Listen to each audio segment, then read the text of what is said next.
In the quiet moments before the storm, the world held its breath. Maps were redrawn, not with the ink of diplomacy, but with the shadow of impending conflict. Across continents, ordinary men and women looked to the horizon, a sense of unease settling over the land. In fields and factories, in bustling cities and quiet villages, life carried on, yet everyone felt the ground shifting beneath their feet. This was a generation on the brink, unknowingly stepping into the pages of history, destined to face a trial that would test the very limits of human endurance. They were fathers, sons, mothers, and daughters, each with their own dreams, their own lives, now bound together by a fate they did not choose, but would have to confront. As the drums of war began to beat, a different kind of sound rose to meet them. It was the sound of courage, not the absence of fear, but the decision to act in spite of it. We see it in the determined eyes of young soldiers, barely out of their teens, preparing for a journey into the unknown. They trained, they marched, they learned to rely on the person next to them,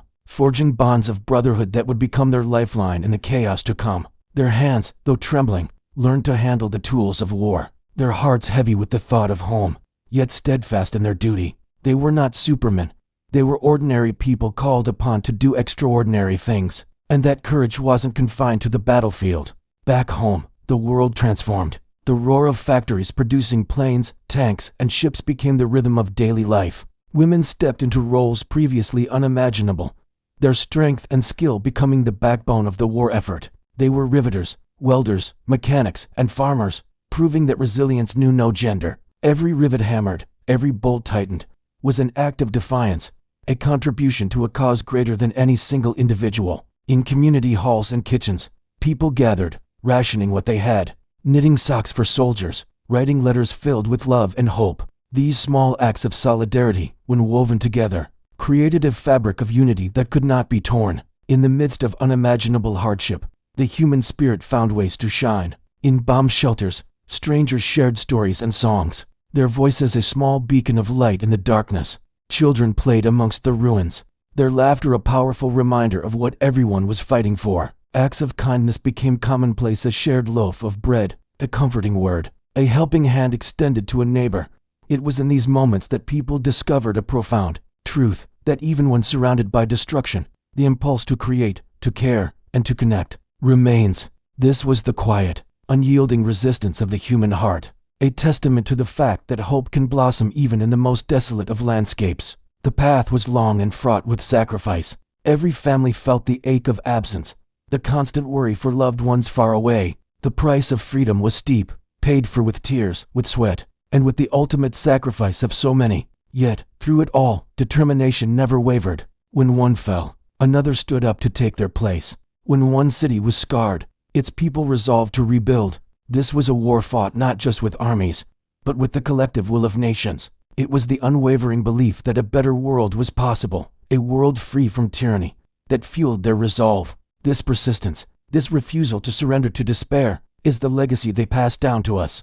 Then, slowly but surely, the tide began to turn. It wasn't a single event, but a series of hard-won victories, each one a testament to strategy, sacrifice, and the power of collaboration. Nations that had once stood apart now fought side by side, their differences set aside for a common purpose. On land, at sea, and in the air, the combined might of this global alliance began to push back the darkness. Every beachhead secured, every town liberated, was a step towards the dawn. This was the climax of their struggle, the moment when the world saw what could be achieved when people unite against a common threat. The on-screen text "strength and unity" isn't just a phrase. It was the lived reality that changed the course of history. Imagine the scenes of liberation, the cheers, the tears, the outpouring of pure, unadulterated joy as Allied forces entered towns and cities that had been under occupation for years. Faces, thin and worn with hardship, broke into smiles. People emerged from hiding, embracing their liberators, waving flags that had been secretly kept.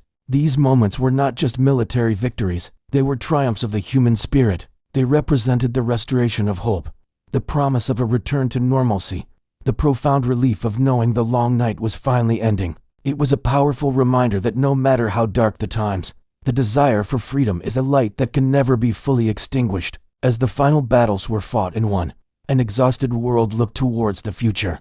The cost had been immense, the scars deep, but from the ashes of conflict arose a new understanding. The survivors, Both soldiers and civilians knew they could not simply return to the world as it was. They had a responsibility to build something better, something more lasting. And so began the monumental task of rebuilding. Cities that had been reduced to rubble slowly began to rise again. Communities that had been torn apart started the slow process of healing. This wasn't just about reconstructing buildings. It was about reconstructing a world, one based on new principles of cooperation and mutual respect. In the aftermath, the world came together in a way it never had before. Leaders gathered, determined to create institutions that would prevent such a catastrophe from ever happening again. The United Nations was born from this desire, a forum for dialogue, a commitment to collective security. Old enemies began the difficult journey towards reconciliation, recognizing that a shared future was the only path forward. This era of post-war cooperation laid the groundwork for decades of peace and prosperity in many parts of the world. It was a conscious choice to learn from the past, to choose collaboration over conflict, and to build bridges where there had once been walls. Today, we walk through streets that were once battlegrounds. We see monuments standing in quiet remembrance. We look at faded black and white photographs of a generation that faced the unimaginable. These are not just relics of a bygone era. They are lessons. They teach us about the catastrophic cost of hatred and division. They teach us about the incredible strength that lies in unity. And most importantly, they teach us about the resilience of the human spirit. The story of that time is a reminder that we are all connected, that our choices matter, and that we have a collective responsibility to safeguard the peace that was so dearly won.